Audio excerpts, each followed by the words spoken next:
Welcome to my first vegetable garden. Today I want to show you how I prepare my containers for the new season. First thing I do is I take all the container soil from last year and I dump it right onto a tarp.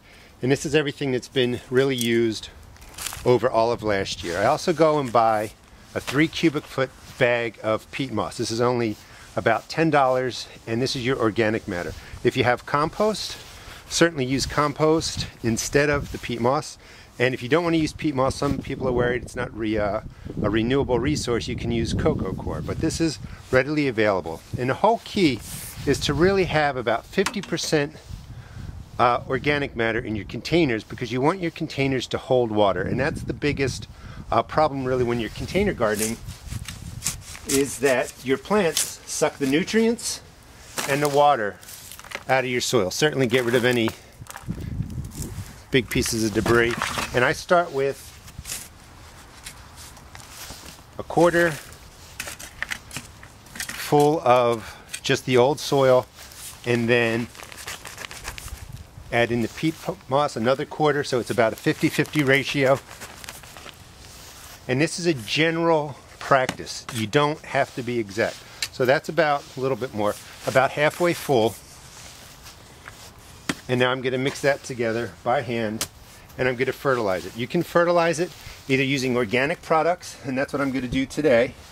And for everything, I'm counting this as a planting hole, a single planting hole. And I'm going to use just a tablespoon of organic fertilizer, 3-4-4. Just sprinkle that in. A tablespoon of, this is blood meal. This is for the nitrogen. Sprinkle that in. This is what's going to be in the bottom of the container, and this is what the roots will grow into as the plant matures. And again, this doesn't have to be exactly as I'm doing it. It's more about the principles. So it's 50% really organic matter. It can be compost, coco coir, or peat moss. Now, if you don't have organic products, it's perfectly fine to use synthetic products, and you would just put in 1 tablespoon of the 10-10-10 fertilizer.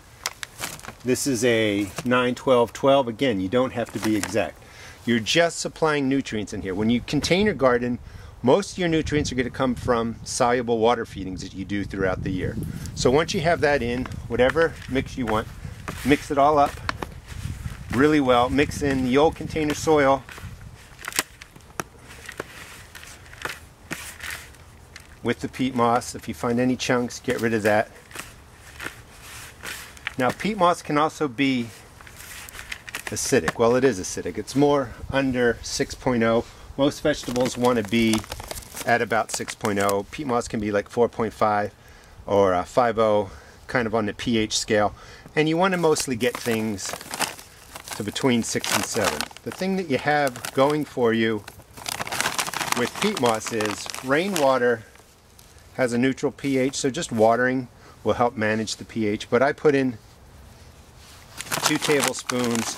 To be honest with you, I'd throw in about a handful of lime. This is plain old garden lime, and mix that in. And that just will help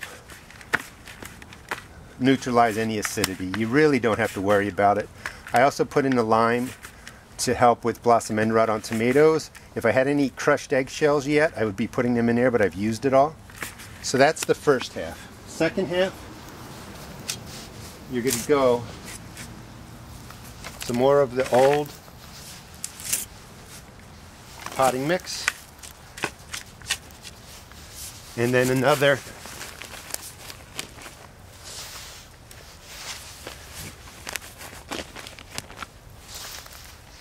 two shovelfuls of your organic matter.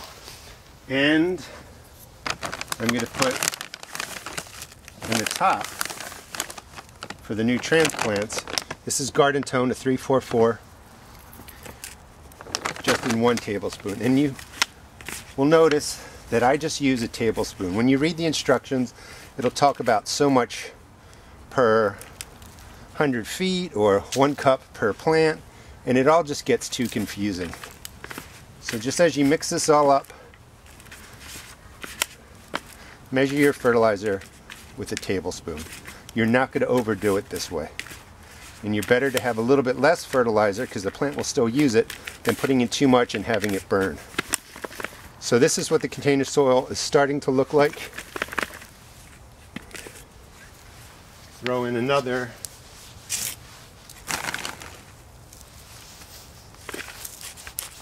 shovelful of the old mix. A little bit more peat moss. And one more tablespoon of the garden tone. Again, that's a 3-4-4 organic fertilizer. And I always hesitate when I do videos like this. You don't have to follow the exact way that I did this. It's really, the key principles are 50% organic matter, and then 50% of your old soil, and then just measure in whatever fertilizer you want by a tablespoon. And this generally will get you a nice potting soil, or potting soil for your containers, and your plants will transplant well. They will have nutrients in here for the first month of growth, and then you're just going to water them with a liquid fertilizer. This is the most inexpensive way that I know to prepare your containers. You're reusing the old soil. You're using peat moss, compost, or coco coir to put in your organic matter, and you can see how nicely it breaks up. This will really hold water, and your plants will do extremely well. Hope you enjoyed the video. Please check out my blog at www.therestedgarden.blogspot.com, and also check out my YouTube videos. Thanks.